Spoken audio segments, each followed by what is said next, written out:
Hi friends, welcome to Just Rise Academy. இன்னைக்கு நம்ம பார்க்க போறது C programmingல storage classes.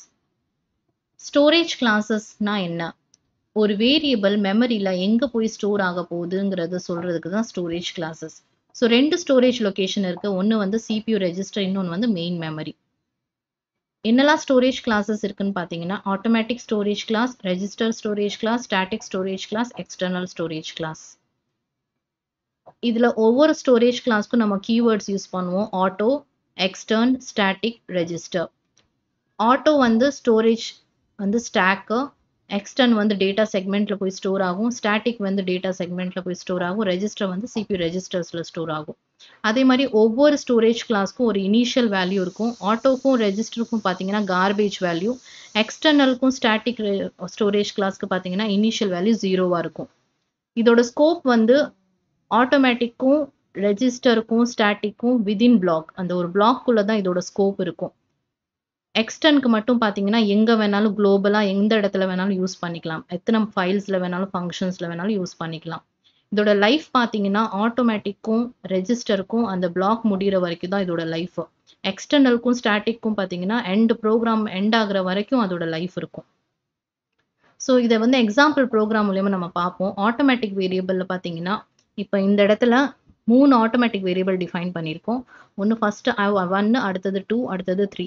ஸோ இதுதான் வந்து இன்னர் பிளாக், எல்லாத்தோட உள்ள இருக்கிற பிளாக்கு. ஸோ இந்த உள்ள இருக்கிற பிளாக்குக்கு வந்து வேல்யூ வந்து இந்த I = 3 தான் பிரிண்ட் ஆகும். ஏன்னா இதோட ஸ்கோப் வந்து இந்த பிளாக்குக்குள்ள மட்டும்தான். அதுக்கு அடுத்த பிளாக் பார்த்தீங்கன்னா இதுக்கு வெளியே இருக்கிற இந்த I = 2 வந்து இந்த பிரிண்ட் ஆஃப் ஸ்டேட்மெண்ட்ல பிரிண்ட் ஆகும். அதுக்கு அடுத்து மெயின் பிளாக்ல பார்த்தீங்கன்னா இந்த I = 1 வந்து இந்த லாஸ்ட் பிரிண்ட் ஆஃப் மெயின் பிளாக்ல இருக்கிற இந்த பிரிண்ட் ஆஃப் ஸ்டேட்மெண்ட் நிறைய பிரிண்ட் ஆகும். ஸோ அதனால தான் ஃபர்ஸ்ட் 3 பிரிண்ட் ஆகும், அதுக்கப்புறம் 2 பிரிண்ட் ஆகும், அதுக்கப்புறம் 1 பிரிண்ட் ஆகும். ஆட்டோமேட்டிக் வேரியபிளை நம்ம லோக்கல் வேரியபிள்னு கூட சொல்லுவோம். அடுத்தது பார்த்தீங்கன்னா ஸ்டாட்டிக் வேரியபிள். ஸ்டாட்டிக் வேரியபிள் இந்த இடத்துல 3 ஃபங்க்ஷன் நம்ம டிக்ளேர் பண்ணியிருக்கோம். ஒரே ஃபங்க்ஷனை 3 தடவை டிக்ளேர் பண்ணியிருக்கோம். ஸோ அந்த ஃபங்க்ஷனுக்குள்ள என்னன்னா ஒரு ஐங்கிற வேரியபிள் வந்து ஸ்டாட்டிக்னு டிஃபைன் பண்ணியிருக்கோம். அதை வந்து 1ங்கிற வேல்யூ வச்சு இனிஷியலைஸ் பண்ணியிருக்கோம். ஸோ என்ன பிரிண்ட் ஆகும்? ஐங்கிறது 1ன்னு பிரிண்ட் ஆகும். ஸோ ஃபர்ஸ்ட் 1ன்னு பிரிண்ட் ஆகும். அதுக்கப்புறம் I இன்க்ரிமெண்ட் ஆகி 2ன்னு. ஸோ இந்த பிளாக்கு வெளியே வரும்போது ஐயோட வேல்யூ வந்து 2வா இருக்கும். ஸோ அந்த 2ங்கிற வேல்யூ மட்டும் தான் அப்படியே இருக்கும், ரீட்டைன் ஆகும். ஏன்னா ஸ்டாட்டிக் வேரியபிள் வந்து ஒரே ஒரு தடவை தான் இனிஷியலைஸ் ஆகுங்க. ஸோ இந்த 2ங்கிற வேல்யூ ரீட்டைன் ஆகும். அடுத்த தடவை நம்ம இந்த ஃபங்க்ஷனை கால் பண்ணும்போது இந்த 2ங்கிற வேரியபிள் வேல்யூ தான் பிரிண்ட் ஆகும். மறுபடியும் இன்க்ரிமெண்ட் ஆகும் 3. ஸோ இந்த பிளாக் விட்டு வெளியே வரும்போது இது 3வா இருக்கும். ஸோ 3வது தடவை இந்த ஃபங்க்ஷன் நீங்கள் கால் பண்ணீங்கன்னா இந்த 3ங்கிற வேல்யூ பிரிண்ட் ஆகும். ஸோ இந்த ஸ்டாட்டிக் வேரியபிள் I = 1ங்கிறது ஒரே ஒரு தடவை தான் இனிஷியலைஸ் ஆகும். அதுக்கப்புறம் நம்ம பிளாக் எண்ட் ஆகும்போது என்ன வேல்யூ ரீட்டைன் ஆகுதோ அதுதான் வந்து நம்மளுக்கு பிரிண்ட் ஆகும். அடுத்தது பார்த்தீங்கன்னா எக்ஸ்டர்னல் வேரியபிள். எக்ஸ்டர்னல் வேரியபிள் வந்து குளோபல் வேரியபிள்னு கூட சொல்லுவோம். குளோபல்னா மெயின் ப்ரோக்ராம்க்கு வெளியவே நம்ம டிஃபைன் பண்ணிடுவோம். இதை இனிஷியலைஸ் பண்ணியிருக்கோம், 1ங்கிற வேல்யூ கொடுத்து இனிஷியலைஸ் பண்ணியிருக்கோம். அதுக்கப்புறம் உள்ள வந்து மெயின் பிளாக்குள்ள நம்ம உள்ள வந்து நார்மலாக லோக்கல் வேரியபிள் I வந்து 3ன்னு டிஃபைன் பண்ணியிருக்கோம். ஸோ இந்த பிரிண்ட் ஆஃப் ஸ்டேட்மெண்ட் கொடுக்கும்போது I வந்து லோக்கல் வேரியபிள் 3ல அசைன் ஆயிருக்கிறதுனால அந்த 3ங்கிற வேல்யூ பிரிண்ட் ஆகும். பட் ஃபங்க்ஷனை நம்ம கால் பண்ணுறோம். கால் பண்ணும்போது இந்த ஃபங்க்ஷன் வந்து இந்த மெயின் ப்ரோக்ராம்க்கு வெளியே இருக்கு. ஸோ அப்படி வெளியே இருக்கும்போது இந்த பிரிண்ட் ஆஃப் ஸ்டேட்மெண்ட்ல ஐங்கிற வேல்யூ நம்ம பிரிண்ட் பண்ணும்போது இந்த லோக்கல் வேரியபிள் உள்ள வேல்யூ எடுத்துக்கிறாது.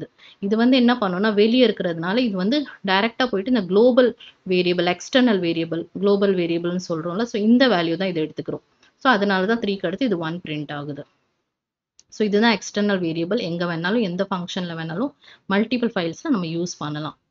கடைசியாக பார்த்தீங்கன்னா ரெஜிஸ்டர் வேரியபிள். ஸோ ரெஜிஸ்டர் வேரியபிளும் மற்ற வேரியபிள் மாதிரி தான். இதில் ஒரே டிஃப்ரென்ஸ் என்னன்னா இந்த வேல்யூஸ் எல்லாமே எங்கே போய் ஸ்டோர் ஆகும்னா ரெஜிஸ்டரில் போய் ஸ்டோர் ஆகும்.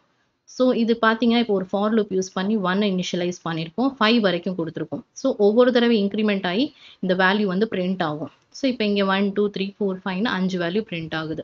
ஸோ இதில் என்ன டிஃப்ரென்ஸ் அப்படின்னா ரெஜிஸ்டரில் நம்ம ஸ்டோர் பண்ணுற எல்லா வேல்யூ நம்ம ஃபாஸ்ட்டாக ஆக்சஸ் பண்ணலாம். இது வந்து மற்ற வேரியபிள் மாதிரிலாம் சீக்கிரமாக ஆக்சஸ் பண்ணலாம். ஆனால் அட் த சேம் டைம் நம்ம அந்த விண்டோ க்ளோஸ் பண்ணிட்டோம் அப்படின்னா இதோட வேல்யூஸ் எல்லாமே வந்து இரேஸ் ஆயிரும். ஏன்னா இது வந்து ஒரு டெம்பரரி ஸ்டோரேஜ் தான் ரெஜிஸ்டர்ஸ்.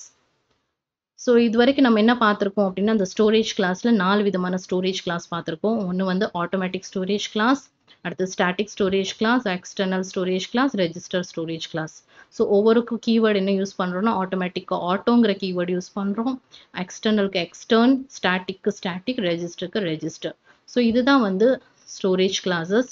எல்லா வேரியபிள்ஸை எப்படி வந்து ஒரு மெமரியில் ஸ்டோர் பண்ணுறதுன்னு டிஃபைன் பண்ணுறது தான் ஸ்டோரேஜ் கிளாஸ். இந்த வீடியோ உங்களுக்கு பிடிச்சிருந்ததுன்னா லைக் பண்ணுங்க, ஷேர் பண்ணுங்க, மறக்காம சப்ஸ்கிரைப் பண்ணுங்க. உங்களுக்கு சி ப்ரோக்ராமிங் பத்தி இன்னும் டீட்டெயிலா தெரிஞ்சுக்கணும்னு ஆசைப்பட்டீங்கன்னா ஆன்லைன்ல லைவ் கிளாஸஸ் போயிட்டு இருக்கு. கீழே இருக்கிற டிஸ்கிரிப்ஷன்ல கொடுத்துருக்கிற லிங்கை கிளிக் பண்ணி ஜாயின் பண்ணுங்க. தேங்க்யூ.